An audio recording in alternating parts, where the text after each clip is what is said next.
বিকেল ৫টায় সর্বস্তরের কৃষক ও শিক্ষার্থীদের পক্ষ থেকে ৪ সদস্যের একটি প্রতিনিধি দল সিনিয়র স্বাস্থ্য সচিব মহোদয়ের সাথে সাক্ষাৎ করেছেন।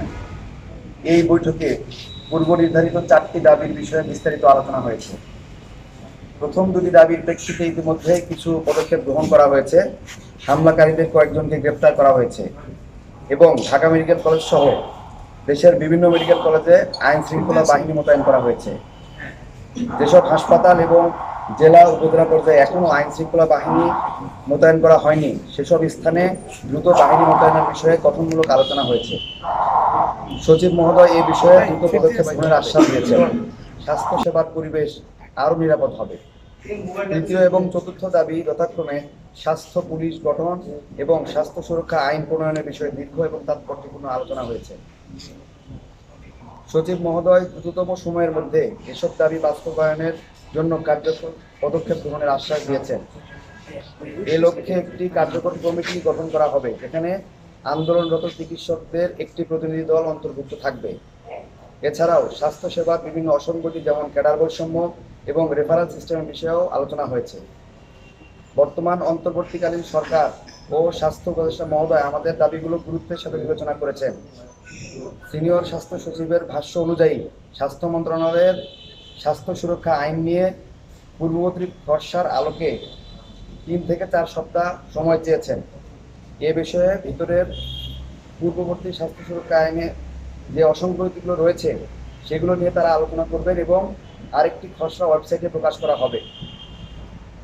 চিকিৎসক সমাজ আলোচনা পর্যালোচনা করে সেই খসড়ার উপরে কিছু সংশোধনী থাকলে তাদের পক্ষ থেকে মতামত পেশ করবেন। তারপর স্বাস্থ্য মন্ত্রণালয় থেকে পরিবর্তিত এবং পরিমার্জিত স্বাস্থ্য সুরক্ষা আইন ফরওয়ার্ডিং দিয়ে দেওয়া হবে এবং আইনটি পাশ করানোর জন্য। আর স্বাস্থ্য পুলিশের ব্যাপারে ওনারা স্বরাষ্ট্র মন্ত্রণালয়ের কাছে ফরওয়ার্ডিং দিয়ে দেওয়ার ব্যাপারে দ্রুততম সময়ে পদক্ষেপ নেবেন। অফিস টাইম শেষ হয়ে যাওয়ায় ওনারা লিখিত প্রেস রিলিজ দিতে পারেননি। আগামীকাল লিখিত প্রেস রিলিজ দিবেন এই ব্যাপারে। সরকারের এই দৃশ্যমান পদক্ষেপ এবং দেশের সার্বিক পরিস্থিতি বিবেচনায় আমরা সকল হাসপাতালে পূর্ণ সেবা পুনরায় চালু করার ঘোষণা দিচ্ছি। এই আন্দোলনে আমাদের পাশে থেকে সর্বদা সহযোগিতা করার জন্য আমরা ঢাকা মেডিকেল কলেজ হাসপাতালের পরিচালক ব্রিগেডিয়ার জেনারেল ডাক্তার আসাদুজ্জামান স্যারকে এবং অধ্যক্ষ প্রফেসর কামরুল হাসান স্যারকে, হাসপাতাল প্রশাসন, আমাদের শ্রদ্ধেয় শিক্ষকবৃন্দ, রেসিডেন্ট ও ট্রেনি, ইন্টার্ন চিকিৎসকবৃন্দ, মেডিকেল কলেজ শিক্ষার্থীবৃন্দ এবং মিডিয়া ভাইদের প্রতি কৃতজ্ঞতা জ্ঞাপন করছি। বিশেষভাবে বাংলাদেশের সেনাবাহিনী, বিজিবি, পুলিশ, আনসার সহ সকল আইন শৃঙ্খলা বাহিনীর সদস্যদের প্রতি কৃতজ্ঞ, যারা আমাদেরকে নিরাপত্তা দিয়েছেন। আমরা আশা করি ভবিষ্যতেও আমাদের ডাক্তারদের যৌক্তিক যে কোনো আন্দোলনে আপনাদেরকে পাশে পাবো। ধন্যবাদ জানাতে দেশের সর্বস্তরের চিকিৎসক ও চিকিৎসা শিক্ষার্থীবৃন্দ। ধন্যবাদ। আপনাদের এখন মূল বিষয়টা একটু ক্লিয়ার করেন। আপনারা কি কালকে থেকে সকাল ৮টা থেকে কি যথারীতি যে নিয়ম ছিল সেটা কি চলবে কি? Thank you so much. আগামীকাল থেকে হচ্ছে আমাদের চিকিৎসা সেবা পুরোদমে চলবে।